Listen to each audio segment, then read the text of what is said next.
പറ്റി മനസ്സിലാക്കി. ബാരിക് അലാ മുഹമ്മദിൻ വഅലാ ആലി മുഹമ്മദിൻ കമാ ബാറക്ത അലാ ഇബ്രാഹീമ വഅലാ ആലി ഇബ്രാഹീം ഇന്നക ഹമീദും മജീദ്.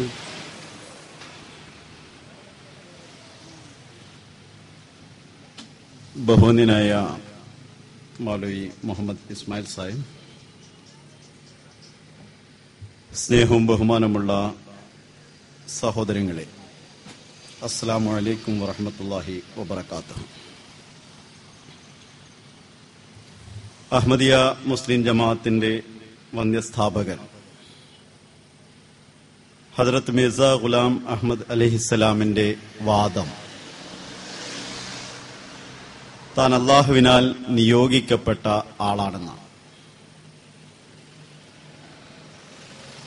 അവസാന കാലം എന്ന ഒരു കാലം എല്ലാ മതങ്ങളിലും അറിയപ്പെടുന്നു. മുസ്ലിങ്ങളിൽ പ്രത്യേകിച്ച് അതിനെക്കുറിച്ച് സവിസ്തരം ചർച്ചകളും വന്നിട്ടുണ്ട്. കാരണം വിശുദ്ധ ഖുർആനും തിരു ഹദീസും വ്യക്തമാക്കിയും സൂചിപ്പിച്ചുകൊണ്ടും പറഞ്ഞ കാര്യങ്ങൾ ഇസ്ലാമിക ലോകത്ത് വളരെയധികം ചർച്ച ചെയ്യപ്പെട്ടിട്ടുള്ള ഒന്നാണ്. അവസാന കാലം എന്ന ഒരു കാലമുണ്ട്. ആ കാലഘട്ടത്തിൽ പലവിധത്തിലുള്ള അടയാളങ്ങൾ പ്രത്യക്ഷപ്പെടും. അതിൽ സുപ്രധാനമായ ഒന്ന് അള്ളാഹുവിൽ നിന്ന് ഒരാളുടെ നിയോഗമാണ്.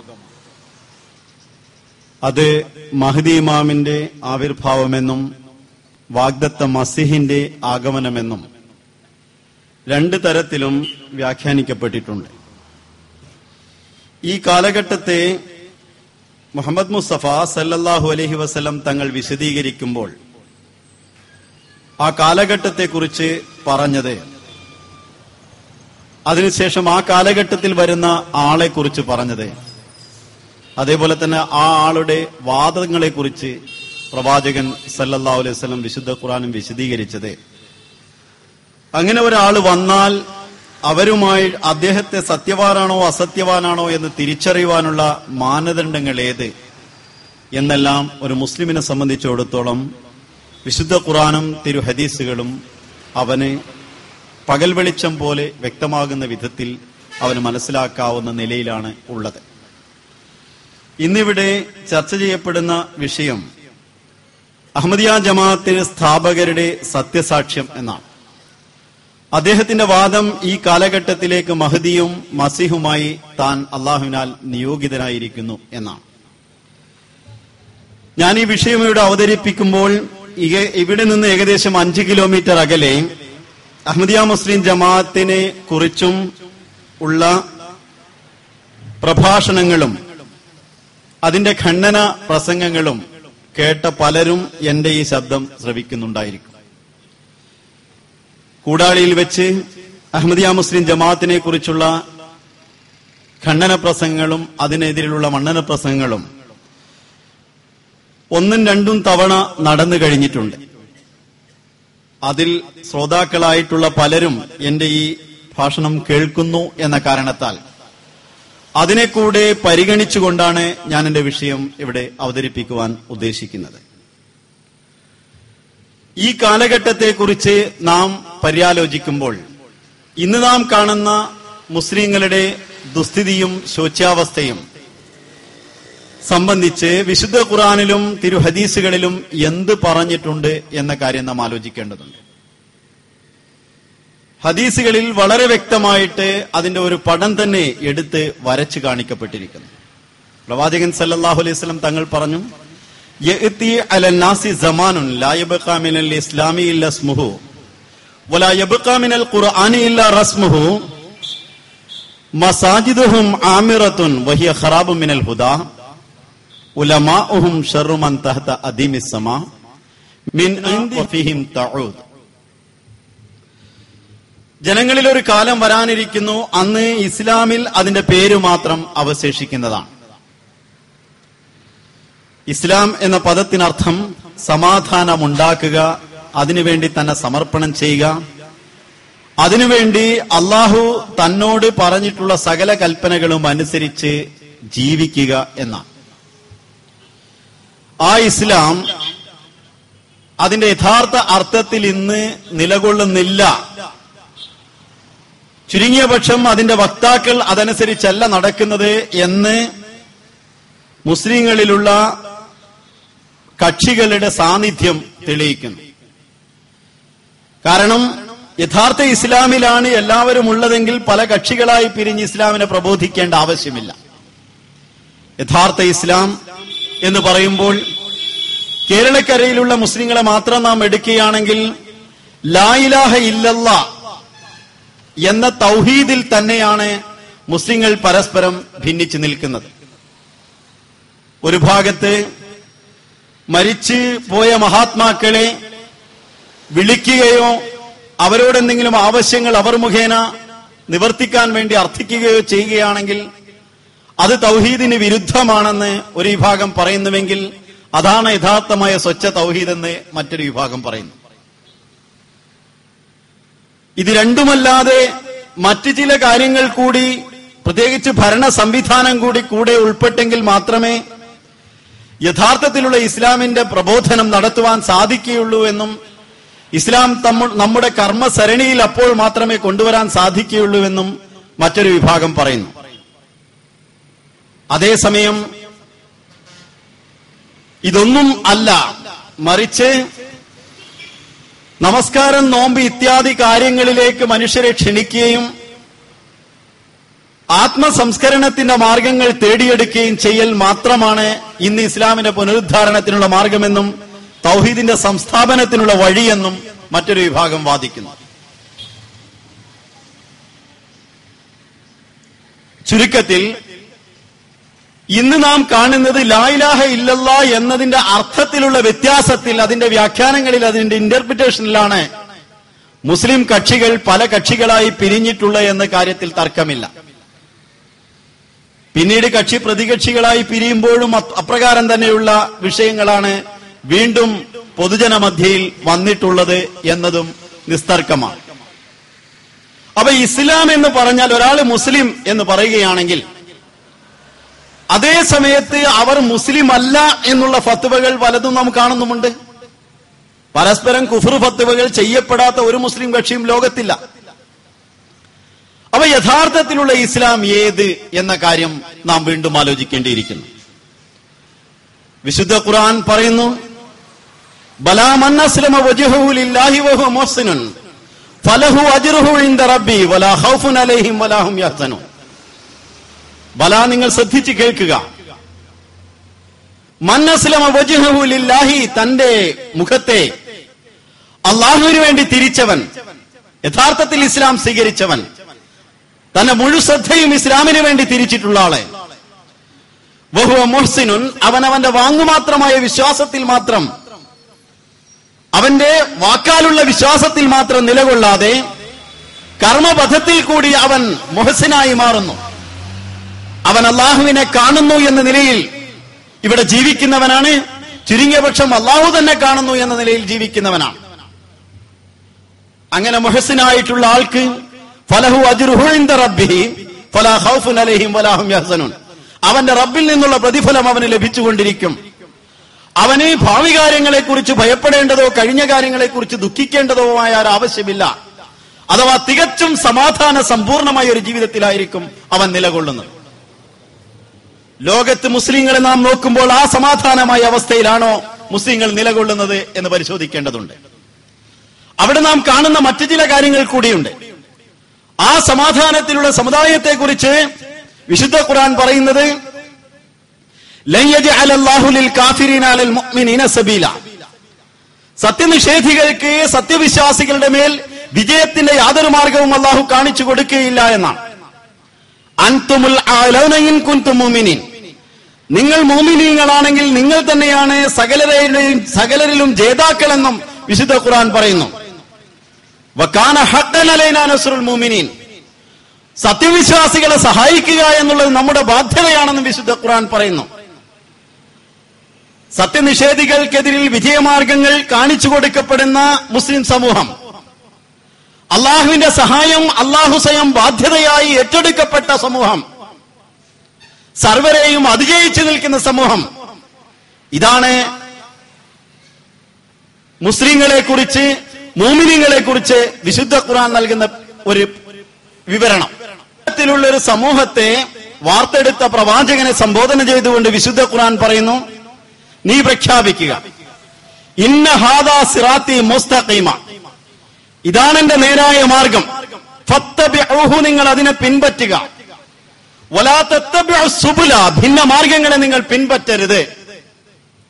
ഫത്തബിഉഹു, പ്രവാചകൻ പറയുന്നു, ഇതാണ് എന്റെ നേരായ മാർഗം, ഇതാണ് എന്റെ സിറാത്തെ മുസ്തഖീം, ഫത്തബിഉഹു, നിങ്ങൾ അതിനെ പിൻപറ്റുക, വലാ തത്തബിഉ സുബുല, ഭിന്ന മാർഗങ്ങളെ, അതിനെതിരെയുള്ള മാർഗങ്ങളെ നിങ്ങൾ പിൻപറ്റരുത്.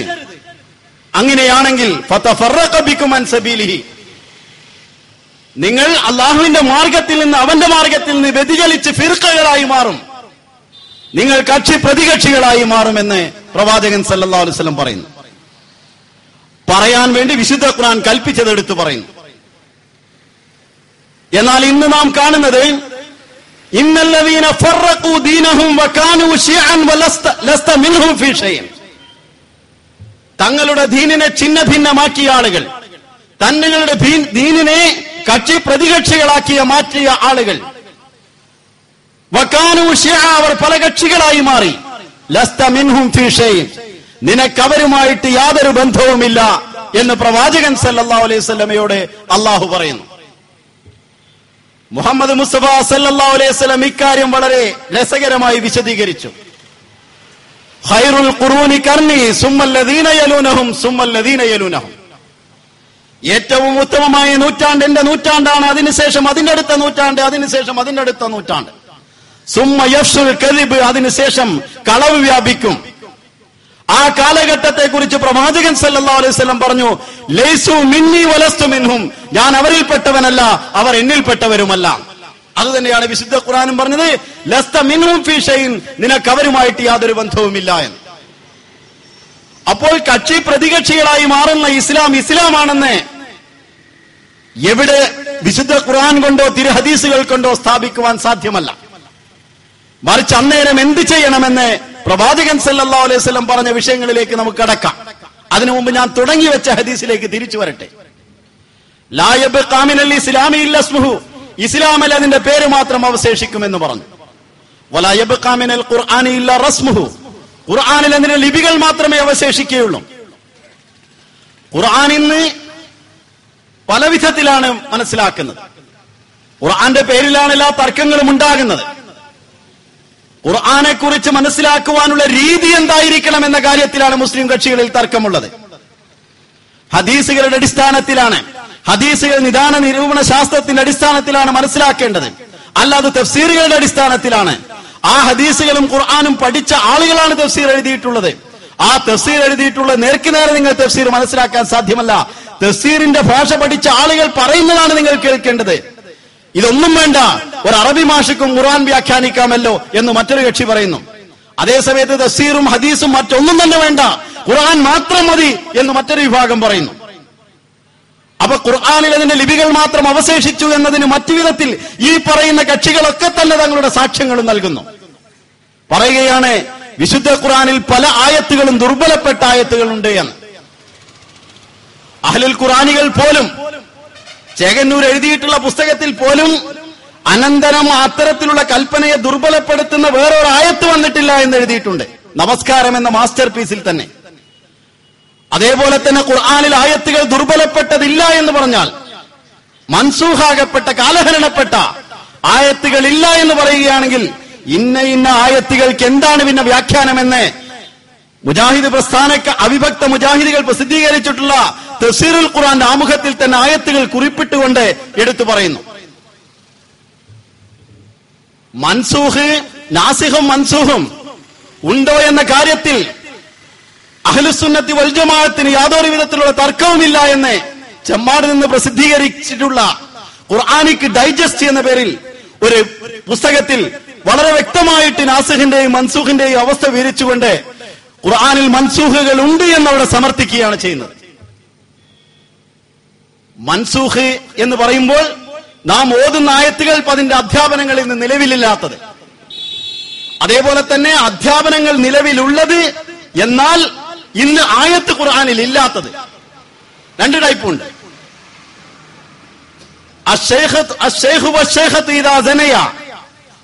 വൃദ്ധയായ സ്ത്രീയോ അതല്ലെങ്കിൽ വൃദ്ധനോ അകൃത്യങ്ങൾ പ്രവർത്തിക്കുകയാണെങ്കിൽ അവർക്കുള്ള ശിക്ഷ ഇന്നതാണെന്ന് ഖുർആനിൽ ഒരു ആയത്തുണ്ടായിരുന്നു, ഇപ്പോൾ അതില്ലത്രേ. അതേ സമയത്ത് ഖുർആനിലുള്ള ആയത്തുകളുണ്ട്, ആ ആയത്തിന് മൻസൂഖാണ്. ചില ആയത്തുകൾ മൻസൂഖാക്കി, അതേപോലെ ചില ഹദീസുകൾ ചില ആയത്തുകൾ മൻസൂഖാക്കുന്നു. എങ്ങനെയാണെങ്കിലും അലോപ്പതി ഗുളിക പോലെ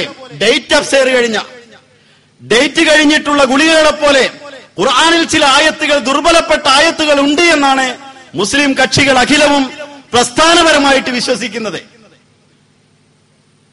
ജമാഅത്തെ ഇസ്ലാമിയുടെ സ്ഥാപകരായ മൗദൂദി സാഹിബിനോട് മൻസൂഖ് ഉണ്ടോ എന്ന ചോദ്യത്തിന് ഉണ്ട് എന്ന് മറുപടി പറഞ്ഞ അദ്ദേഹം അതിനൊരു വ്യാഖ്യാനം നൽകിയിട്ടുണ്ട്. തന്റെ റസായിലോ മസായിൽ എന്നതിന്റെ 2ാം വാള്യത്തിൽ അത് കാണാവുന്നതാണ്. ചോദ്യം ചോദിക്കപ്പെട്ടതിന്റെ ഓർമ്മ ശരിയാണെങ്കിൽ കേരളത്തിലുള്ള ഒരാളാണ് അദ്ദേഹത്തോട് എഴുതി ചോദിച്ചത്. അപ്പൊ ഞാൻ പറഞ്ഞു വരുന്നത്, ഖുർആനിൽ ദുർബലപ്പെട്ട ആയത്തുകൾ ഉണ്ട്, അത് നാം ഓതുന്നു. അപ്പൊ അതിന്റെ ലിപികൾ അവശേഷിച്ചിരിക്കുന്നു, അധ്യാപനങ്ങളില്ലാത്ത കാലം. അത് മാത്രമല്ല, ഹസ്രത്ത് മുഹമ്മദ് മുസ്തഫ സല്ലല്ലാഹു അലൈഹി വസല്ലം തിരുമേനി പറഞ്ഞത്, മസാജിദുഹും ആമിറത്തും വയ ഖറാബും മിനൽ ഹുദാ, പള്ളികൾ ജനബഹുലങ്ങളായിരിക്കും, അവിടെ ഹിദായത്ത് ദൃശ്യമാകുന്നതല്ല എന്ന്. മറ്റൊരർത്ഥം, പള്ളികൾ കൂറ്റൻ എടുപ്പുകളായിരിക്കും, അവിടെ ഹിദായത്ത് ദൃശ്യമാവുന്നതല്ല എന്നാണ്. ആമിറത്തിന് 2 അർത്ഥവുമുണ്ട്. പള്ളികൾ എടുക്കുന്ന കാര്യത്തിൽ, കൂറ്റൻ എടുപ്പുകൾ എടുക്കുന്ന കാര്യത്തിൽ മികയ മത്സരിക്കുന്ന കാലം വരുമെന്നും പ്രവാചകൻ സല്ലല്ലാഹു അലൈഹി വസല്ലം തിരുമേനി പറഞ്ഞ ഹദീസുകളിൽ നാം വായിക്കുന്നു. അപ്പൊ ഹിദായത്ത് ദൃശ്യമല്ലാത്ത പള്ളികളുടെ രമ്യഹർമ്മങ്ങൾ ഉയരുന്ന കാലം. അതിനുശേഷം പറഞ്ഞത്, ഉലമാക്കൾ ആകാശത്തിന് കീഴിൽ ഏറ്റവും വലിയ ഷർറായി മാറുമെന്നാണ്. ഞാനതിന്റെ വിശദീകരണത്തിലേക്ക് പോകാൻ ആഗ്രഹിക്കുന്നില്ല. പ്രവാചകൻ പറഞ്ഞ ഒരേ ഒരു വാക്ക് അതിന് വിശദീകരണമായി നിങ്ങൾ സ്വയം വിലയിരുത്തണമെന്ന് മാത്രം അപേക്ഷിക്കുകയാണ്. മിൻ ഇന്ദിഹിം തഖ്റുജുൽ ഫിത്ന വഫീഹിം തഊദ്, ഫിത്നകൾ അവരിൽ നിന്ന് തന്നെ ഉടലെടുക്കും, അവരിലേക്ക് തന്നെ മടങ്ങും, അതാണ് ഷർറിലുള്ള കാരണമെന്ന് പ്രവാചകൻ സല്ലല്ലാഹു അലൈഹി വസല്ലം തങ്ങൾ പറയുന്നു. ആ കാലം ഇന്ന് വന്ന് ഭവിച്ചിരിക്കുന്നു എന്ന കാര്യത്തിൽ തർക്കമില്ല. അങ്ങനെയുള്ള ഈ കാലഘട്ടത്തിൽ മുസ്ലിങ്ങളുടെ സ്ഥിതി എന്തായിരിക്കും, ആഭ്യന്തരമായ സ്ഥിതി എന്തായിരിക്കുമെന്ന്, ഇതവരുടെ ബാഹ്യമായിട്ടുള്ള അവരുടെ എല്ലാ മുസ്ലിങ്ങളുടെയും ഒന്നിച്ചുള്ള അവസ്ഥയാണെങ്കിൽ അവരുടെ ആഭ്യന്തര സ്ഥിതി എന്തായിരിക്കുമെന്ന് പ്രവാചകൻ പറയുന്നു. തഫറഖത്തിൽ യഹൂദു അലാ സിൻതൈനി വസബഈന മില്ല, യഹൂദികൾ 72 കക്ഷികളായി പിരിഞ്ഞു. വതഫ്തരിഖു ഉമ്മത്തി, എന്റെ ഉമ്മത്ത് അലാ സലാസി വസബഈന മില്ല, ഒരടി കൂടി മുമ്പോട്ട് കയറി 73 കക്ഷികളായി പിരിയും. കുല്ലുഹും ഫിന്നാർ, സകലരും നരകത്തിലായിരിക്കും. ഇല്ലാ വാഹിദ, ഒന്നൊഴികെ, അത് ഞങ്ങളാണെന്നാണ് എല്ലാവരുടെയും വാദം. പ്രവാചകൻ സല്ലല്ലാഹു അലൈഹി വസല്ലം പറഞ്ഞു, ആ ഹദീസ് തന്നെ മറ്റൊരിടത്തുള്ളത്, അലാ വഹിയൽ ജമാ, അത് അൽ ജമാഅത്തായിരിക്കുമെന്നാണ്. നമ്മൾ 2 പേര് നമസ്കരിച്ചാൽ ഒരാൾ ഇമാമാണെങ്കിൽ അത് ജമാഅത്തായ നമസ്കാരമാണ്. 20,000 ആളുകൾ ഒറ്റയ്ക്ക് നമസ്കരിച്ചാലും അത് ജമാഅത്തായ നമസ്കാരമല്ല.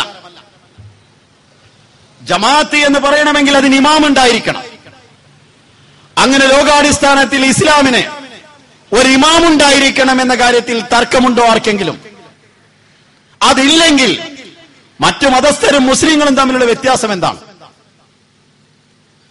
പ്രാദേശികമായ ഇസ്ലാമുകളാണ് നമ്മുടെ കയ്യിലുള്ളതെങ്കിൽ, സ്റ്റേറ്റ് അടിസ്ഥാനത്തിലോ രാജ്യാടിസ്ഥാനത്തിലോ പഞ്ചായത്ത് അടിസ്ഥാനത്തിലോ ഭാരതപ്പുഴയ്ക്ക് അക്കരെയോ ഇക്കരെയോ ഉള്ള ഇസ്ലാമുകളാണ് നമ്മുടെ കയ്യിലുള്ളതെങ്കിൽ, അതും മറ്റു മതസ്ഥരും തമ്മിലുള്ള വ്യത്യാസം എന്താണ്? അവർക്കും അത്തരത്തിലുള്ള സംഘടനകളുണ്ട്, സംഘടനാ പ്രവർത്തനങ്ങളുണ്ട്. എന്നാൽ ലാ ഇസ്ലാമ ഇല്ലാ ബിൽ ജമാഅ, അൽ ജമാഅത്ത് ഇല്ലാതെ ഇസ്ലാമില്ല. വലാ ജമാഅത ഇല്ലാ ബിൽ ഇമാറ വലാ ഇമാറത ഇല്ലാ ബിൽ ഇതാ. അമീറുൽ മുഅ്മിനീൻ ഇല്ലാതെ, ആഗോള നേതൃത്വമില്ലാതെ ഒരിക്കലും ഇസ്ലാം ജമാഅത്താവുകയില്ല. ആ ജമാഅത്തിൽ അമീറുൽ മുഅ്മിനീൻ മാത്രമല്ല, മറിച്ച് താൻ അമീർ എന്ന് പറഞ്ഞാൽ പോരാ, മറിച്ച് അനിഷേധ്യനായ അനുസരിക്കപ്പെടുന്ന അമീറായിരിക്കണം. അപ്പൊ അത്തരത്തിലുള്ള ഒരു ജമാഅത്തായിരിക്കും മോക്ഷത്തിനർഹമായ സമൂഹം അഥവാ നരകത്തിൽ നിന്ന് വിമുക്തമായ സമൂഹം എന്ന് മുഹമ്മദ് മുസ്തഫ സല്ലല്ലാഹു അലൈഹി വസല്ലം തങ്ങൾ പറഞ്ഞു. അവിടെ പറഞ്ഞ മറ്റൊരു വാക്ക് മാ അന അലൈഹി വ അസ്ഹാബി എന്നാണ്. ഞാനും എന്റെ സഹാബത്തുമുള്ള നിലയിലുള്ളവർ എന്നാണ്. ഇതിന് എന്നെയും എന്റെ സഹാബത്തിനെയും പിൻപറ്റുന്നവർ എന്നാണ് പറയാറുള്ളത്.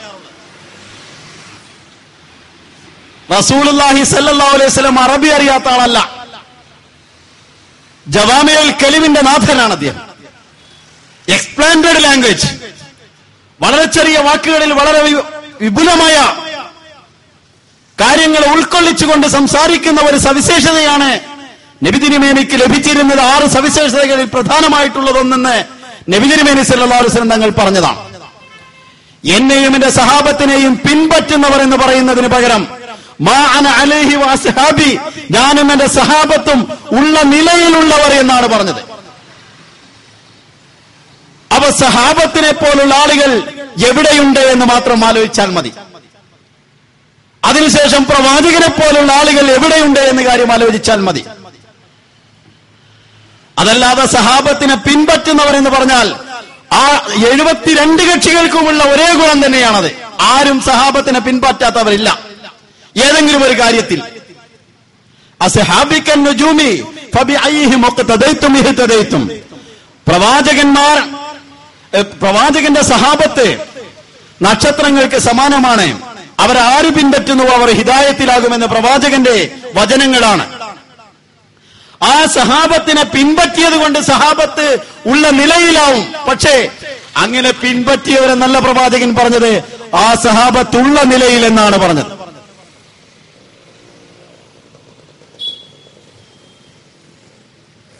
ഈ സഹാബത്തിനെ കുറിച്ചുള്ള ചർച്ച നമുക്ക് പിന്നീടാവാം.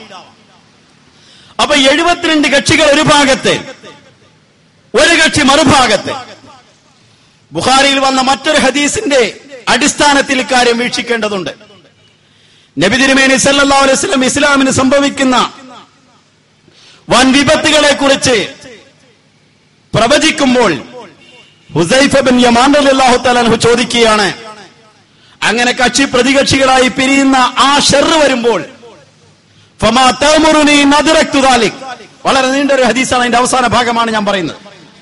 സഹീഹുൽ ബുഖാരിയിൽ കിതാബുൽ ഫിത്നയുടെ അധ്യായത്തിൽ ഒരു ജമാഅത്തില്ലാതെ വരുമ്പോൾ എന്ത് ചെയ്യണമെന്ന് ഉള്ള ബാബോടുകൂടി സബ്ടൈറ്റിലോടുകൂടിയാണ് ഈ ഹദീസ് വന്നിട്ടുള്ളത്. പറയുന്നു ഇങ്ങനെ ഒരു അവസ്ഥ വരുമ്പോൾ അവരുടെ ഫസിഫുൻ ലനാ യാ റസൂലല്ലാഹ്, അവരുടെ ഗുണങ്ങൾ എന്തായിരിക്കും, അവരുടെ വിശേഷങ്ങൾ എന്തായിരിക്കും എന്ന് ചോദിച്ചപ്പോൾ പറഞ്ഞത് ഹും യതകല്ലമൂന ബിഅൽസിനതിന. അതിനു മുമ്പ് പറഞ്ഞ ഹും മിൻ ജിൽദതിന വയതകല്ലമൂന ബിഅൽസിനതിന. അവർ നമ്മുടെ സ്വന്തം ആളുകളായിരിക്കും, നമ്മളിൽപ്പെട്ട ആളുകളായിരിക്കും. നമ്മുടെ കാര്യങ്ങൾ നിങ്ങളോട് സംസാരിക്കുന്നവരായിരിക്കും, നമ്മുടെ നാക്കിൽ നമ്മുടെ ഭാഷയിൽ നിങ്ങളോട് സംസാരിക്കുന്നവരായിരിക്കും. അങ്ങനെ ഒരു അവസ്ഥ വന്നാൽ ഫമാ തഅമുറുനി നദ്റക്തു ദാലിക, അങ്ങനെയുള്ള ഒരു അവസ്ഥ വന്നാൽ ഞങ്ങൾ എന്ത് ചെയ്യണമെന്ന് ഹുസൈഫ ബിൻ യമാൻ റളിയല്ലാഹു തആല അൻഹു ചോദിക്കുന്നു. അദ്ദേഹത്തോട് പ്രവാചകൻ പറഞ്ഞ മറുപടി സഹീഹ് ബുഖാരിയിൽ വന്ന ഹദീസിൽ കക്ഷി പ്രതികക്ഷികളായി പിരിഞ്ഞ് ഓരോരുത്തരും ഞങ്ങളാണ് റസൂലുള്ളാഹിന്റെ ആള്, ഞങ്ങളാണ് റസൂലുള്ളാഹിന്റെ കാര്യങ്ങൾ പറയുന്നവരെന്ന് പറയുമ്പോൾ ഞാൻ എന്ത് ചെയ്യണമെന്ന് പ്രവാചകനോട് നമുക്ക് ചോദിക്കാം. ആ ചോദിച്ചത് അക്കാലത്ത് ആ സഹാബി ചോദിച്ചു. ആ ചോദ്യത്തിന് പ്രവാചകൻ നൽകിയ മറുപടി എന്തായിരുന്നു? തൽസമു ജമാഅത്തുൽ മുസ്ലിമീന വ ഇമാമഹും, നീ ജമാഅത്തുൽ മുസ്ലിമീനെയും അവരുടെ ഇമാമിനെയും മുറുകെ പിടിക്കുക. കക്ഷി പ്രതികക്ഷികളായി പിരിയുമ്പോൾ അതിൽ നിന്നുള്ള മോക്ഷത്തിനർഹമായ ജമാഅത്ത് ആരായിരിക്കുമെന്ന് പറഞ്ഞപ്പോ അലാ വഹിയൽ ജമാ, ശ്രദ്ധിക്കുക, അത് അൽ ജമാഅത്ത് ആയിരിക്കുമെന്ന് പറഞ്ഞ അതേ പ്രവാചകൻ തന്നെ കക്ഷികളായി പിരിയുമ്പോൾ ആ പിരിയുന്ന കാലഘട്ടത്തിൽ തൽസമു ജമാഅത്തുൽ മുസ്ലിമീന, നീ ജമാഅത്തുൽ മുസ്ലിമിനെയും വഇമാമഹും, അവരുടെ ഇമാമിനെയും മുറുകെ പിടിക്കണമെന്ന് ഉപദേശിക്കുന്നു. എന്റെ പ്രിയപ്പെട്ട സഹോദരങ്ങളെ, എവിടെയും വളച്ചൊടിക്കലില്ല, പച്ചയിലുള്ള വാക്യങ്ങളാണ് ഞാൻ നിങ്ങളെ കേൾപ്പിക്കുന്നത്. നാളെ മാശറയിൽ മുഹമ്മദ് മുസ്തഫ സല്ലല്ലാഹു അലൈഹി വസല്ലം തിരുമേനിയുടെ കൂടെ ഇരിക്കണമെന്ന ആഗ്രഹമുള്ള നാം ആ പ്രവാചകൻ സല്ലല്ലാഹു അലൈഹി വസല്ലം കാട്ടിത്തന്ന വഴിയെ വിട്ടുകൊണ്ട് ആ മാർഗത്തിലേക്ക് എത്താൻ സാധ്യമല്ലെന്ന് നാം ഉണർന്നിരിക്കണം. അങ്ങനെയാണെങ്കിൽ ആ സകല കക്ഷികളുമായുള്ള ബന്ധം നീ വിച്ഛേദിക്കുക, അവരിൽ നിന്ന് മാറി നിൽക്കുക. അതിനുശേഷം വനവാസം ചെയ്ത് അവിടെ ചെന്ന് അതിന്റെ വൃക്ഷങ്ങളുടെ വേരുകടിച്ച് തിന്നേണ്ടി വന്നാലും നിനക്ക് അഭികാമ്യം അതാണ്, നീ കക്ഷികളിൽ അണിചേരരുതെന്നാണ് പ്രവാചകൻ സല്ലല്ലാഹു അലൈഹി വസല്ലം പറഞ്ഞത്. എന്റെ മാന്യ മുസ്ലിം സഹോദരങ്ങളെ, നമ്മുടെ വഴികാട്ടിയായ, നമ്മുടെ മാർഗദർശിയായ ഹദരത്ത് മുഹമ്മദ് മുസ്തഫ സല്ലല്ലാഹു അലൈഹി വസല്ലം നമ്മുടെ മുമ്പാകെ നമുക്ക് രണ്ട് വഴികൾ തന്നിട്ടുണ്ട്. ഒന്നുകിൽ ഇമാമും ജമാഅത്തുമായ ജമാഅത്തിൽ അണിചേരുക, അതല്ലെങ്കിൽ സകല കക്ഷികളിൽ നിന്നും അണിചേരാതെ മാറി നിൽക്കുക. മൂന്നാമതൊരു മാർഗം ഏതെങ്കിലും ഹദീസിൽ നിങ്ങൾ കണ്ടിട്ടുണ്ടെങ്കിൽ അത് നിങ്ങൾ അന്വേഷിക്കണമെന്നും അത് എന്നോടും പറയണമെന്നും ഞാൻ നിങ്ങളോട് അഭ്യർത്ഥിക്കുകയാണ്. കക്ഷി പ്രതികക്ഷികളായി പിരിയുമ്പോൾ മാന അലൈഹി വസഹാബി, ഞാനും എന്റെ സഹാബത്തുമുള്ള നിലയിൽ എന്ന് പറഞ്ഞപ്പോൾ അത് ജമാഅത്തായിരുന്നു. അതുകൊണ്ട് തന്നെയാണ് പ്രവാചകൻ പറഞ്ഞത് അലാ വഹിയൽ ജമാ, അതുകൊണ്ട് തന്നെയാണ് ഫഅതസിൽ തിൽകൽ ഫിറഖ കുല്ലഹ, എല്ലാ കക്ഷികളുമായി ബന്ധം വിച്ഛേദിക്കുക. തൽസമു ജമാഅത്തുൽ മുസ്ലിമീന വ ഇമാമഹും, ജമാഅത്തുൽ മുസ്ലിമിനെയും അവരുടെ ഇമാമിനെയും നിങ്ങൾ മുറുകെ പിടിക്കുക എന്ന് ഉപദേശിച്ചത്. ഇന്ന് ഇസ്ലാമിനെ ലോകത്ത് എങ്ങനെയെങ്കിലും നശിപ്പിക്കണമെന്ന് വ്യാമോഹം കൊണ്ട് ഇറങ്ങിത്തിരിച്ചിട്ടുള്ള ഒരു സമൂഹത്തെ നാം കാണുന്നു. മുഹമ്മദ് മുസ്തഫ സല്ലല്ലാഹു അലൈഹി വസല്ലം തങ്ങളുടെ കാർട്ടൂണുകൾ വരച്ചും പ്രവാചകനെതിരിൽ ആക്ഷേപങ്ങൾ ഉതിർത്തും വിശുദ്ധ ഖുർആൻ പ്രതികൾ കത്തിക്കുന്നതിന് വേണ്ടി ശ്രമിച്ചും ഖുർആനും മുഹമ്മദ് മുസ്തഫ സല്ലല്ലാഹു അലൈഹി വസല്ലം തങ്ങൾക്കുമെതിരിൽ അപവാദങ്ങൾ ഉന്നയിച്ചുകൊണ്ട് ആയിരക്കണക്കിന് ഗ്രന്ഥങ്ങൾ രചിച്ചും പ്രവാചകനെതിരിൽ പ്രചണ്ഡമായ പ്രചാരങ്ങൾ നടത്തിക്കൊണ്ട് പ്രവാചകൻ സല്ലല്ലാഹു അലൈഹി വസല്ലമയെ അപകീർത്തിപ്പെടുത്തുന്നതിന് വേണ്ടി ശ്രമിച്ചുകൊണ്ടും ഇസ്ലാമിനെ നശിപ്പിക്കുന്ന ഒരു സമൂഹമുണ്ട്. അവരെക്കുറിച്ച് വിശുദ്ധ ഖുർആൻ നേരത്തെ പ്രവചിച്ചിട്ടുള്ളതാണ്. ഖുർആൻ പറയുന്നു, യുരീദൂന ലിയുത്ഫിയു നൂറല്ലാഹി ബിഅഫ്വാഹിഹിം വല്ലാഹു മുതിമ്മു നൂരിഹി വലൗ കരിഹൽ കാഫിറൂൻ. അവർ തങ്ങളുടെ വായിന്റെ ഊതൽ കൊണ്ട് അള്ളാഹുവിന്റെ പ്രകാശത്തെ ഊതിയണക്കാൻ ശ്രമിക്കുന്നു. അള്ളാഹു തന്റെ പ്രകാശത്തെ സമ്പൂർത്തീകരിക്കുക തന്നെ ചെയ്യും. സത്യനിഷേധികൾ അതിനെ എത്ര വെറുത്താലും ശരി. ഹുവല്ലദീ അർസല റസൂലഹു ബിൽ ഹുദാ വദീനിൽ ഹഖ് ലിയുദ്ഹിറഹു അലദ്ദീനി കുല്ലിഹി വലൗ കരിഹൽ മുശ്രികൂൻ. അവൻ തന്നെയാണ് തന്റെ ദൂതനെ സത്യമതവും സന്മാർഗവുമായി അയച്ചിട്ടുള്ളത്. അതിനെ ആ ദീനിന്റെ എല്ലാ തലങ്ങളിലും സർവ പ്രത്യയ ശാസ്ത്രങ്ങളുടെ മേലും അതിനെ അതിജയിപ്പിക്കുന്നതിന് വേണ്ടി വലൗ കരിഹൽ മുശ്രികൂൻ, അള്ളാഹുവിനെ ഇണചേർക്കുന്ന ആളുകൾ, അള്ളാഹുവിനെ പങ്കുചേർക്കുന്ന ആളുകൾ അതിനെ എത്ര വെറുത്താലും ശരിയെന്ന്.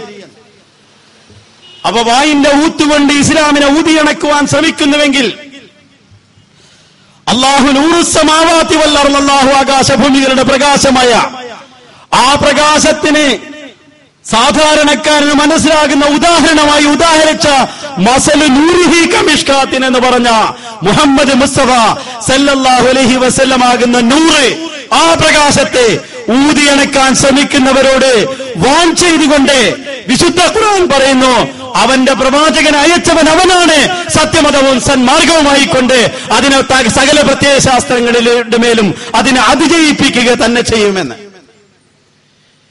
ഈ വിജയത്തിന്റെ ആദ്യഘട്ടവും അതിന്റെ അവസാന ഘട്ടവും നാം മനസ്സിലാക്കേണ്ടതുണ്ട്. പ്രവാചകൻ സല്ലല്ലാഹു അലൈഹി വസല്ലം തങ്ങൾ പറഞ്ഞു, ഖൈറു ഹാദിഹിൽ ഉമ്മത്തി അവ്വലുഹാ വ ആഖിറുഹാ അവ്വലുഹാ ഫീഹിം റസൂലുള്ളാഹ്. അതായത് ഈ ഉമ്മത്തിന്റെ ഏറ്റവും ഉത്തമമായ ഘടകം അതിന്റെ ആദ്യഘട്ടമാണ്, മറ്റേത് അതിന്റെ അവസാന ഘട്ടമാണ്. അതിന്റെ ആദ്യത്തിൽ അള്ളാഹുവിന്റെ ദൂതനുണ്ട്, വആഖിറുഹാ ഫീഹിം ഈസ ഇബ്നു മറിയം, അതിന്റെ അവസാനത്തിൽ ഈസ ഇബ്നു മറിയമുണ്ട്. തബറാനിയിൽ വന്ന കൻസുൽ ഉമ്മാല് തബറാനി തുടങ്ങിയ ഗ്രന്ഥങ്ങളിൽ ഈ ഹദീസ് രേഖപ്പെട്ട് കിടക്കുന്നു. അതേ പ്രവാചകൻ പറയുന്നു, കൈഫ തഹ്ലികു ഉമ്മത്തുൻ അന ഫീ അവ്വലിഹാ വൽ മസീഹ് ഇബ്നു മറിയം ഫീ ആഖിരിഹാ. എങ്ങനെയാണ് ഈ ഉമ്മത്ത് നശിക്കുക? അതിന്റെ ആദ്യത്തിൽ ഞാനുണ്ട്, അതിന്റെ അവസാനത്തിൽ മസീഹ് ഇബ്നു മറിയമുണ്ട് എന്ന്. ഈ ആയത്തിന് ഞാൻ നിങ്ങളെ ഓതി കേൾപ്പിച്ച ഇസ്ലാമിനെ അതിനെ അതിജയിപ്പിക്കുമെന്ന് അള്ളാഹു വാഗ്ദാനം നൽകിയ ആ ആയത്തിന്റെ വ്യാഖ്യാനമായിക്കൊണ്ട് മുഫസ്സിരീങ്ങൾ അഖിലവും ഒത്തുചേർന്നിട്ടുള്ള രണ്ടഭിപ്രായങ്ങളുണ്ട്. അല്ലാമ ആലൂസി റഹ്മത്തുള്ളാഹി അലൈഹി ഈ അഭിപ്രായങ്ങളെ ക്രോഡീകരിച്ചുകൊണ്ട് പറയുന്നു, ഒരു വിഭാഗം ആളുകൾ പറഞ്ഞത് ദാലിക ഇൻദ നുസൂൽ ഈസ ഇബ്നു മറിയം, ഈസ ഇബ്നു മറിയമിന്റെ ആഗമന കാലഘട്ടത്തിലാണ് അത് സംഭവിക്കേണ്ടത്. ഇസ്ലാമിന്റെ ആഗോള വിജയം, ഇസ്ലാമിനെ മറ്റ് പ്രത്യയശാസ്ത്രങ്ങളുടെ മേൽ അതിജയിപ്പിക്കുന്ന ആ കാലഘട്ടം, അതിന്റെ ആത്യന്തിക വിജയം, അതിന്റെ പരിണാമ ഗുപ്തിയിലുള്ള വിജയം, അത് മുഹമ്മദ് മുസ്തഫ സല്ലല്ലാഹു അലൈഹി വസല്ലമയുടെ ആത്യന്തിക വിജയം, അത് ഈസ ഇബ്നു മറിയമിന്റെ ആഗമനത്തോടെയാണ് സംഭവിക്കേണ്ടത് എന്ന്.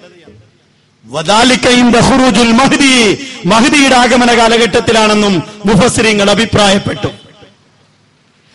എന്നാൽ മഹ്ദിയും മസീഹും നാം ബുഖാരിയിലും മുസ്ലിമിലും പരിശോധിക്കുമ്പോൾ മഹ്ദിയെക്കുറിച്ച് ഒറ്റ ഹദീസും ബുഖാരിയും മുസ്ലിമും എടുത്തിട്ടില്ല.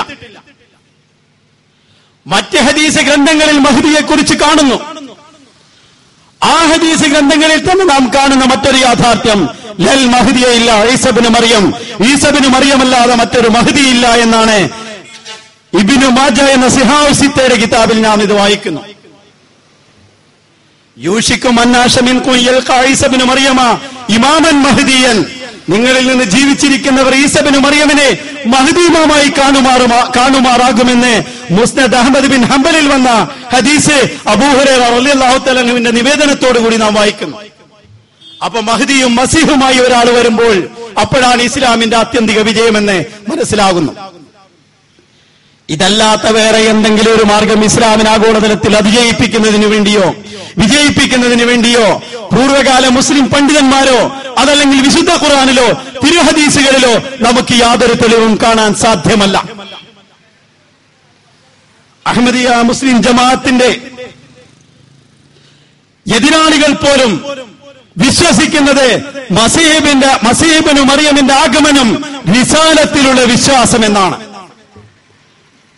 ജനാബ് മർഹൂം എം എ അബ്ദുൽ ഖാദർ മൗലവി എഴുതിയിട്ടുള്ള ഇസ്ലാമിക ചിന്ത സത്യവും മിഥ്യയും എന്ന ഗ്രന്ഥത്തിൽ റിസാലത്തിലുള്ള വിശ്വാസത്തെക്കുറിച്ച് വിശദീകരിക്കുമ്പോൾ ഇമാം അശഅരി റഹ്മത്തുള്ളാഹി അലൈഹിയുടെ വിശ്വാസ അഖീദയെക്കുറിച്ച് വിവരിച്ചുകൊണ്ട് 7ാമത്തെ ഭാഗം റിസാലത്തിലുള്ള വിശ്വാസമാണെന്നും ഇബ്നു മറിയമിന്റെ ആഗമനത്തിൽ ഈസ ഇബ്നു മറിയം ഈ ഉമ്മത്തിലേക്ക് വരുമെന്നുള്ള ആ ഇസ്ലാമിനെ പുനർജീവിപ്പിക്കുന്നതിന് വരുമെന്നുള്ള ആ വിശ്വാസം ആ റിസാലത്തിലുള്ള വിശ്വാസമാണെന്ന് 7ാമത് നമ്പർ ഇട്ടുകൊണ്ട് എഴുതിയിരിക്കുന്നു. അപ്പൊ പൂർവകാല ആളുകളുടെ വിശ്വാസം ഇമാം അശഅരി മുതൽ തുടർന്നു വരുന്ന അഖീദയിലുള്ളതാണ്, വിശ്വാസകാര്യങ്ങളിലുള്ളതാണ് ഈസ ഇബ്നു മറിയമിന്റെ ആഗമനത്തിലുള്ള വിശ്വാസം. മുജാഹിദ് സുഹൃത്തുക്കളുടെ അവിഭക്ത മുജാഹിദ് സെന്ററിൽ നിന്ന് പ്രസിദ്ധീകരിച്ച അബുൽ ഹസൻ അലി നദവിയുടെ ഒരു പുസ്തകം സുഹൈർ ചുങ്കത്തറ വിവർത്തനം ചെയ്യുന്നു. ആ പുസ്തകത്തിൽ പറയുന്നു, ഒന്നുറപ്പാണ്, ഈസ അലൈഹിസ്സലാമിന്റെ ആരോഹണവും അന്ത്യദിനത്തിനു മുമ്പുള്ള ആഗമനവും മുസ്ലിങ്ങളുടെ അഖീദയാണ്. അഖീദ ഒഴിവാക്കിക്കൊണ്ടുള്ള വിശ്വാസം സമ്പൂർണമായ വിശ്വാസമല്ല. ഖുർആനും ഒരുപാട് ഹദീസുകളും അതിന് ബലം നൽകുന്നു. തലമുറകളായി അത് വിശ്വസിച്ചു വരുന്നു. അതേക്കുറിച്ചുള്ള ഹദീസുകൾ മുത്തവാത്തിറാണെന്ന് പോലും ഇബ്നു കസീർ എഴുതുന്നു. അബുൽ ഹസൻ അലി എഴുതിയ അൽ ഖാദിയാനിയത്ത് എന്ന ഗ്രന്ഥത്തിന്റെ സുഹൈർ ചുങ്കത്തറ വിവർത്തനം ചെയ്ത കേരള നദ്വത്തുൽ മുജാഹിദീൻ പ്രസിദ്ധീകരിച്ച പുസ്തകത്തിന്റെ 53ാമത്തെ പേജിൽ 22/83 പ്രസിദ്ധീകരിച്ച പുസ്തകം. ജമാഅത്തെ ഇസ്ലാമിയുടെ സ്ഥാപക നേതാവായ മൗലാന മൗദൂദി സാഹിബ് 20 ഹദീസുകൾ എഴുതി വെച്ചിട്ട് ഈസ ഇബ്നു മറിയമിന്റെ ആഗമനത്തെ കുറിച്ചുള്ള 20 ഹദീസുകൾ എഴുതി വെക്കുന്നു. അതിനുശേഷം പറയുകയാണ്, ഈസ ഇബ്നു മറിയമിന് അഹ്മദികളുടെ വാദത്തെ സൂചിപ്പിച്ചുകൊണ്ട് അദ്ദേഹം പറയുന്നു, മരിച്ചു എന്ന് സങ്കല്പിച്ചാൽ പോലും, വാദത്തിന് വേണ്ടി സങ്കല്പിച്ചാൽ പോലും അദ്ദേഹത്തെ വീണ്ടും അല്ലാഹു ഭൂമിയിലേക്ക് തിരിച്ചയക്കുമെന്ന കാര്യത്തിൽ സംശയമില്ല. അവ മരിച്ചാലും വിടാത്ത വിധത്തിലുള്ള അഖീദയാണ്. അവ മുസ്ലിങ്ങളുടെ മുഴുവൻ അഖീദയാണ് ഈസ ഇബ്നു മറിയമിന്റെ ആഗമനം. ഇവിടെയാണ് അഹ്മദിയ മുസ്ലിം ജമാഅത്തും ഇതര മുസ്ലിങ്ങളും ബാക്കി എല്ലാ കാര്യങ്ങളിലും, ഈമാൻ കാര്യങ്ങളിലും ഇസ്ലാം കാര്യങ്ങളിലും, അള്ളാഹുവിലുള്ള വിശ്വാസം, മലക്കുകളിലുള്ള വിശ്വാസം, അവന്റെ ഗ്രന്ഥങ്ങളിലുള്ള വിശ്വാസം, മുർസലിങ്ങളിലുള്ള വിശ്വാസം, നന്മതിന്മകളെ സംബന്ധിച്ചുള്ള അള്ളാഹുവിൽ നിന്നുള്ള തഖ്ദീറിന്റെ വിശ്വാസം, അതേപോലെ തന്നെ ആഖിറത്തിലുള്ള വിശ്വാസം എന്നീ ഈമാൻ കാര്യങ്ങളും ഷഹാദത്ത് കലിമയും അതിനുശേഷമുള്ള നമസ്കാരം, സക്കാത്ത്, ഹജ്ജ്, നോമ്പ്, എല്ലാ 5 കാര്യങ്ങളിലുള്ള വിശ്വാസവും മുസ്ലിങ്ങളും അഹമ്മദികളും തമ്മിൽ യാതൊരു അഭിപ്രായ വ്യത്യാസവുമില്ല. അഹമ്മദികൾക്കും 5 സമയം നമസ്കാരം തന്നെയാണ്, കാബയാണ് അവരുടെ ഖിബ്ല. എന്നാൽ അവർ അഭിപ്രായ വ്യത്യാസമുള്ള വിഷയം തുടങ്ങുന്നത് എവിടെ നിന്നാണ് എന്ന് നാം ആലോചിക്കേണ്ടതുണ്ട്. ഇസ്ലാമിനെ ലോകതലത്തിൽ വിജയിപ്പിക്കണമെന്ന് അതിനുവേണ്ടി പ്രവർത്തിക്കുന്ന ഒരു പ്രസ്ഥാനമാണ് മുസ്ലിങ്ങളായ അഹമ്മദികൾ. അഹമ്മദികൾ ഇസ്ലാം തന്നെയാണ് അവരുടെ കർമ്മപദ്ധതി. ലോകത്ത് പ്രചരിപ്പിക്കുന്ന ഇസ്ലാമിനെ തന്നെയാണ്, വേറൊരു മതത്തെയല്ല. അവര് നമസ്കരിക്കുന്നു, അവരെ നോമ്പനുഷ്ഠിക്കുന്നു, അവരുടെ എല്ലാ കർമ്മപരിപാടികളും ഇസ്ലാം തന്നെയാണ്. ലോകത്തിന്റെ 200ഓളം രാജ്യങ്ങളിൽ അധിവസിക്കുന്ന ഓരോ അഹമ്മദിയുടെയും എവിടെയും ഇസ്ലാമിൽ നിന്ന് അണുവളവ് വ്യതിചലിച്ചുകൊണ്ടൊരു വിശ്വാസത്തെ നിങ്ങൾക്ക്, അവരുടെ പ്രവർത്തനത്തെ നിങ്ങൾക്ക് കാണാൻ സാധ്യമല്ല. ജമാഅത്ത് എന്ന നിലയിൽ വ്യക്തികളുടെ വൈകല്യങ്ങളെ കുറിച്ചല്ല ഞാൻ പറയുന്നത്. അതേ സമയത്ത് മുസ്ലിങ്ങളിൽ നിന്നുള്ള വ്യത്യാസം വിശ്വാസപരമായിട്ട് വേർതിരിയുന്ന സ്ഥലം എവിടെയാണ്? ഈ ഇസ്ലാമിന് വന്ന് ഭവിച്ച ഈ പ്രയാസങ്ങളിൽ നിന്നും വിപത്തുകളിൽ നിന്നും ഇസ്ലാമിനെ രക്ഷിക്കുന്നതിന് ഞങ്ങളുടെ കൂടെ ചേരുക എന്നൊരു എല്ലാ വിഭാഗക്കാരും പറയുന്നു. അഹമ്മദിയ ജമാഅത്തിന്റെ സ്ഥാപകർ അത് പറയുന്നത് ഇങ്ങനെയാണ്: ഫഇന്നാ ലില്ലാഹി അലാ മസായിബിൽ ഇസ്ലാം വൻഖിലാബിൽ അയ്യാം മാത്തത്തിൽ ഖുലൂബ് വകസ്റത്തുൽ ദുനൂബ്. ഇസ്ലാമിന് വന്നു ഭവിച്ച വിപത്തുകളിൽ ഞാൻ ഇന്നാ ലില്ലാഹി പറയുന്നു. ഈ പരിവർത്തനങ്ങളും ഈ വന്നത്തിലുള്ള വിപത്തുകളിൽ നിന്ന് അള്ളാഹുവിനോ ഞാൻ ശരണം പ്രാപിക്കുന്നു. ഹൃദയങ്ങൾ നിർജീവമായി, വകസ്റത്തുൽ ദുനൂബ് പാപകർമ്മങ്ങൾ പെരുകി വന്നു, വസ്തദ്ദത്തിൽ ഖുറൂബ് അസ്വസ്ഥതകൾ കഠിനമായി വന്നിരിക്കുന്നു. ഫഇൻദ ഹാദിഹിൽ ലൈലത്തിൽ ലൈലായ് വദുൽമത്തിൽ ഹൗജാ, ഈ പ്രചണ്ഡമായ രാത്രിയുടെ അധർമ്മച്യുതിയിൽ ഇഖ്തലാ റഹ്മല്ലാഹി, അല്ലാഹുവിന്റെ കാരുണ്യം ആവശ്യപ്പെടുന്നു. അല്ലാഹുവിന്റെ കാരുണ്യം ഇതാ തണ്ടമാക്കിയിരിക്കുന്നു. നൂറസമായി, ആകാശത്തിൽ നിന്നുള്ള പ്രകാശം. ഫഅന ദാലികൻ നൂർ, ഞാനാകുന്ന ആ പ്രകാശം. വൽ അബ്ദുൽ മൻസൂർ, അല്ലാഹുവിനാൽ സഹായിക്കപ്പെട്ട ഒരു വിനീതദാസൻ. വൽ മഹ്ദിയിൽ മഹ്മൂദ്, വരാനിരിക്കുന്ന പ്രതീക്ഷിച്ചിരിക്കുന്ന മഹ്ദി ഞാനാകുന്നു. വൽ മസീഹിൽ മൗഊദ്, വാഗ്ദത്തം ചെയ്യപ്പെട്ട ആ മസീഹും ഞാനാകുന്നു. ഫഇന്നി നസൽതു ബിമൻസിലത്തിൻ മിൻ റബ്ബി, ഞാൻ എന്റെ റബ്ബിൽ നിന്നുള്ള മഹത്തായ ഒരു പദവിയിൽ ഇതാ ആഗതനായിരിക്കുന്നു. ലാ യഅലമുഹാ അഹദും മിനന്നാസ്, ജനങ്ങളിൽ അധികം ആളുകളും അതിനെ അറിയുന്നില്ല. ഖുത്ബയിൽ ഹാമിയ എന്ന ഗ്രന്ഥത്തിൽ അള്ളാഹു തന്നെ അറിയിച്ചു എന്ന് പറഞ്ഞുകൊണ്ടാണ് അദ്ദേഹം ഇക്കാര്യം ലോകത്തോട് പ്രഖ്യാപിച്ചത്. അപ്പോൾ ഹസ്രത്ത് മീർസ ഗുലാം അഹമ്മദ് അലൈഹിസ്സലാം അള്ളാഹു എന്നെ അറിയിച്ചിരിക്കുന്നു എന്ന് പറഞ്ഞത് ഈ കാലഘട്ടത്തിന്റെ മഹ്ദിയും മസീഹും ഞാനാണെന്നാണ്. ഇസ്ലാമിനെ ലോകത്ത് അതിജയിപ്പിക്കുന്നതിന് വേണ്ടി ഉള്ള കാലഘട്ടമാണിത്. ഇസ്ലാം അതിന്റെ പേരിനവശേഷിച്ച, ഖുർആൻ അതിന്റെ ലിപികളിൽ അവശേഷിച്ച, പള്ളികൾ കൂറ്റനെടുപ്പുകളെങ്കിലും ജനബഹുലങ്ങളെങ്കിലും ഹിദായത്ത് ദൃശ്യമാകാത്ത കാലമായി തീർന്ന ഈ കാലഘട്ടത്തിൽ കക്ഷി പ്രതികക്ഷികളായി പിരിയുമ്പോൾ ഇമാമും ജമാഅത്തുമല്ലാതെ ഒരു ജീവിതമില്ലെന്ന് ഉപദേശിച്ച പ്രവാചകന്റെ വാക്യങ്ങൾ ഓർത്തു ജീവിക്കേണ്ട ഈ കാലഘട്ടത്തിൽ അള്ളാഹുവിൽ നിന്നൊരാൾ വന്നിരിക്കുന്നുവെന്ന് അള്ളാഹുവിന്റെ പേരിൽ സത്യം ചെയ്തുകൊണ്ട് പറയുന്നു. ആ സമയത്ത് മുസ്ലിങ്ങളും അഹമ്മദികളും തമ്മിലുള്ള അഭിപ്രായ വ്യത്യാസം, അഥവാ മീർസ ഗുലാം അഹമ്മദ് അലൈഹി ഇസ്ലാമിന്റെ അടിസ്ഥാനപരമായ വാദം, അതിനെക്കുറിച്ച് മുജാഹിദ് പണ്ഡിതനായ അബ്ദുസ്സലാം സുല്ലമി ഇപ്രകാരം എഴുതുന്നു: മീർസയുടെ വാദം കേവലം താനൊരു നബിയാണെന്നതല്ല. ബനൂ ഇസ്രായേലിൽ നിയോഗിക്കപ്പെട്ട ഇബ്നു മറിയം മരണപ്പെട്ടുപോയി. നല്ലപോലെ ശ്രദ്ധിക്കരുത്, ഞങ്ങളല്ല, മുജാഹിദുകളുടെ ആചാര്യനായ അബ്ദുസ്സലാം സുല്ലമിയാണ് എഴുതുന്നത്. മീർസയുടെ വാദം കേവലം ഞാനൊരു നബിയാണെന്നതല്ല. ബനൂ ഇസ്രായേലിൽ നിയോഗിക്കപ്പെട്ട ഇബ്നു മറിയം മരണപ്പെട്ടുപോയി. മരണപ്പെട്ടവർ ഭൂമിയിലേക്ക് വരികയില്ല.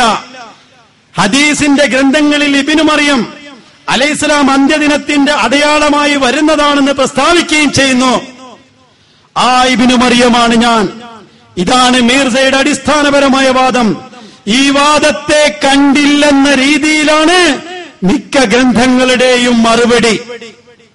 അതായത് ഈ അടിസ്ഥാനപരമായ വാദത്തെ കണ്ടില്ലെന്ന രീതിയിലാണ് മിക്ക ഗ്രന്ഥങ്ങളുടെയും മറുപടി എന്ന് അഹമ്മദിയ ജമാഅത്തിനെതിരിൽ വന്ന ഗ്രന്ഥങ്ങളെ കുറിച്ച് പരാമർശിക്കുമ്പോൾ അഹമ്മദിയ ജമാഅത്തിനെതിരിൽ വരുന്ന പ്രഭാഷകരെ കൂടി ഇത് മനസ്സിലാക്കേണ്ടതുണ്ട്. പ്രത്യേകിച്ച് അഹമ്മദിയ ജമാഅത്തിനെതിരിൽ ഈയിടെ കൂടാളിയിൽ പ്രഭാഷണം നടത്തിയാണ് ഈ സുല്ലമിയുടെ പുസ്തകത്തിൽ പറഞ്ഞ കാര്യങ്ങളാണ് എടുത്തു പറഞ്ഞിരുന്നത് എന്നതിനാൽ സുല്ലമി അതിന്റെ അടിസ്ഥാനം എന്ന് പറഞ്ഞ വാദം ഇതാണ്. മാത്രമല്ല, മേരെ ദേവേ കി ബുനിയാദ് ഈസാ കി വഫാത്ത് പർ ഹേ, ദേഖോ യേ ബുനിയാദ് കിസ് ഖദർ മസ്ബൂത്ത് ഹേ എന്ന് തൗഫ ഗോളഡവിയ എന്ന ഗ്രന്ഥത്തിൽ ഹസ്രത്ത് മിർസ ഗുലാം അഹമ്മദ് അലി ഇസ്ലാം പറയുന്നു. അതായത് എന്റെ വാദത്തിന്റെ അടിസ്ഥാനം ബനൂ ഇസ്രായേൽ വന്ന ഈസാ ഇബ്നു മറിയം മരിച്ചുപോയി. ഈ അടിസ്ഥാനം എത്രമാത്രം സുദൃഢമാണ് എന്ന് നിങ്ങൾ പരിശോധിക്കുക എന്ന്. അപ്പൊ ഇവിടെ കാലത്തിന്റെ ആവശ്യമുണ്ട്. ആ കാലഘട്ടത്തിൽ ഒരാൾ വരാനുണ്ട്. മുഹമ്മദ് മുസ്തഫ സല്ലല്ലാഹു അലൈഹി വസല്ലം വന്ന കാലഘട്ടത്തെ കുറിച്ച് ഖുർആൻ എന്ത് പറഞ്ഞു? ലഹറൽ ഫസാദു ഫിൽ ബർരി വൽ ബഹർ. കടലിലും കരയിലും ഒരുപോലെ അന്ധകാരം വ്യാപിച്ചു. അതായത് ഗ്രന്ഥം നൽകപ്പെട്ട ആളുകളിലും ഗ്രന്ഥങ്ങൾ ഇല്ലാത്ത ആളുകളിലും രണ്ട് വിഭാഗം ആളുകളും ഒരുപോലെ അന്ധകാരം വ്യാപിച്ച കാലഘട്ടമെന്ന്. വലഖദ് ളല്ല അക്സറുഹുൽ അവ്വലൂൻ. ഇതിനു മുമ്പ് ബഹുഭൂരിപക്ഷം ആളുകളും ലലാലത്തിലായിരുന്ന കാലഘട്ടത്തിൽ അവരിൽ അർസൽനാ ഫീഹിം മുൻദിരീൻ, അവരിൽ നാം അന്ന് ദൂതന്മാരെ നിയോഗിച്ചിരിക്കുന്നുവെന്ന് വിശുദ്ധ ഖുർആൻ പറയുന്നു. അത് അള്ളാഹുവിന്റെ സുന്നത്താണ്. നബി തിരുമേനി സല്ലല്ലാഹു അലൈഹി വസല്ലം തങ്ങളുടെ കാലം മുതൽ തന്റെ ഉമ്മത്തിൽ ഒരു ദൂതൻ വരുമെന്ന് പ്രവാചകൻ സല്ലല്ലാഹു അലൈഹി വസല്ലം പറഞ്ഞ കാലഘട്ടം ഈസാ ഇബ്നു മറിയമിന്റെ ആഗമനം മാത്രമാണ്. മറ്റ് കാലഘട്ടത്തിൽ ഖുർആനിൽ പല സ്ഥലങ്ങളിലും പല വിധത്തിലുള്ള പ്രവാചകന്മാർ വന്ന ഘട്ടങ്ങളെ വിവരിക്കുന്നുണ്ട്. ഉദാഹരണമായി ഹാറൂൻ അലൈഹിസ്സലാം മൂസാ നബിയുടെ കാലഘട്ടത്തിൽ തന്നെ ദൂതനായി വന്നിരുന്നു. അതേപോലെ ഹാറൂൻ ദൂതനായിരിക്കെ, മൂസ ദൂതനായിരിക്കെ കൂടെ സഹായിയായ ഒരു ദൂതൻ ഹാറൂൻ വന്നത് ഖുർആൻ വിവരിക്കുമ്പോൾ മുഹമ്മദ് മുസ്തഫ സല്ലല്ലാഹു അലൈഹി വസല്ലം ഹാറൂന് മൂസായുടെ അടുത്ത് എന്ത് സ്ഥാനമാണോ ഉണ്ടായിരുന്നത് അതേ സ്ഥാനമാണ് എന്റെ അടുത്ത് ഹസ്രത്ത് അലി റളിയല്ലാഹു തആല അൻഹുവിന് ഉള്ളത് എന്ന് ഹസ്രത്ത് മുഹമ്മദ് മുസ്തഫ സല്ലല്ലാഹു അലൈഹി വസല്ലം പറയുന്നു. മൂസാ നബി തൂർ സീനയിലേക്ക് പോകുമ്പോൾ അവിടെ ഉണ്ടായിരുന്ന ഹാറൂൻ അവർക്ക് പ്രവാചകനായിട്ട് അദ്ദേഹത്തിന് പ്രതീതിയായിട്ടുണ്ടായിരുന്നു. അതേപോലെ മുഹമ്മദ് മുസ്തഫ സല്ലല്ലാഹു അലൈഹി വസല്ലം തബൂക്ക് യുദ്ധത്തിലേക്ക് പോകുമ്പോൾ അവിടെ അദ്ദേഹത്തിന് പ്രതിനിധിയായി നിന്നിരുന്നത് ഹസ്രത്ത് അലി റളിയല്ലാഹു തആല അൻഹു ആണ്.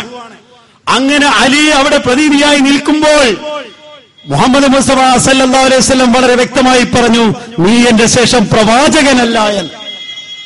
ഇല്ലാ അന്നക ലസ്ത ബിനബിയ്യിൻ, ഇന്നക ലസ്ത ബിനബിയ്യിൻ, നീ ഒരു പ്രവാചകനല്ല, ആ നിലയിലാണ് നീ ഇവിടെ നിൽക്കുന്നത് എന്ന്. അപ്പൊ മുഹമ്മദ് നബിയുടെ കാലഘട്ടത്തിൽ അദ്ദേഹത്തിന്റെ കൂടെ ഒരു പ്രവാചകനില്ലെന്ന് മുഹമ്മദ് നബി സല്ലല്ലാഹു അലൈഹി വസല്ലം പറഞ്ഞു. എന്നാൽ പിന്നെ എവിടെയാണ് അതിനുശേഷം ഹദീസുകൾ ക്രോഡീകരിക്കുന്ന കാലഘട്ടത്തിൽ പ്രവാചകൻ ഉണ്ടാകുമെന്ന് പ്രവാചകൻ പറഞ്ഞു? ഇല്ല. അതിനുശേഷം തഫ്സീർ കിതാബുകൾ ഉണ്ടാകുമ്പോൾ പ്രവാചകൻ ഉണ്ടാകുമെന്ന് പ്രവാചകൻ പറഞ്ഞു? ഇല്ല. മുജാഹിദ് പ്രഭാഷകൻ പലപ്പോഴും പല വേദികളിലും പറയാറുള്ളത്, ആ തഫ്സീർ ഗ്രന്ഥങ്ങൾ ഉണ്ടാകുന്ന കാലഘട്ടത്തിൽ എന്തുകൊണ്ട് നബി വന്നില്ല? സഹാബത്ത് തമ്മിലടിച്ചപ്പോൾ എന്തുകൊണ്ട് നബി വന്നില്ല? സഹാബത്ത് തമ്മിൽ അടിച്ചിട്ടില്ല, അത് ഖുർആന്റെ സാക്ഷ്യമുണ്ട്. അതേപോലെ തന്നെ മൂസാ നബിയുടെ കൂടെ പ്രവാചകൻ ഉണ്ടായിരുന്നത് പോലെ മുഹമ്മദ് നബിയുടെ കാലഘട്ടത്തിൽ എന്തുകൊണ്ട് പ്രവാചകൻ ഉണ്ടായില്ല? അല്ലെങ്കിൽ മുഹമ്മദ് നബി ഹിജ്റത്ത് പോയ സമയത്ത് മക്കത്ത് എന്തുകൊണ്ട് വേറൊരു പ്രവാചകൻ ഉണ്ടായില്ല? നബി തിരുമേനി പറഞ്ഞതെന്താണോ എന്ന് മനസ്സിലാക്കാതെ അതിനു മുമ്പ് എന്തുകൊണ്ടുണ്ടായില്ല എന്ന് ചോദിക്കുന്ന ചോദ്യം ഖുർആൻ വിശദീകരിക്കുന്നു. മൂസാ നബിയോട് ഫിർഔൻ ചോദിച്ച ചോദ്യമാണ്, ഫമാ ബാലുക ഖുറൂനുൽ ഊലാ, ഇതിനു മുമ്പ് വന്ന കാലഘട്ടത്തിൽ എന്തുകൊണ്ട് പ്രവാചകൻ വന്നില്ല, അതിനെക്കുറിച്ച് നീ എന്തു പറയുന്നു എന്ന്. ആ ഫിർഔന്റെ ചോദ്യം നാം ഇന്ന് ആവർത്തിക്കുന്നു എന്ന് മാത്രമേ ഉള്ളൂ. മുഹമ്മദ് നബി സല്ലല്ലാഹു അലൈഹി വസല്ലം എന്താണ് പറഞ്ഞത്?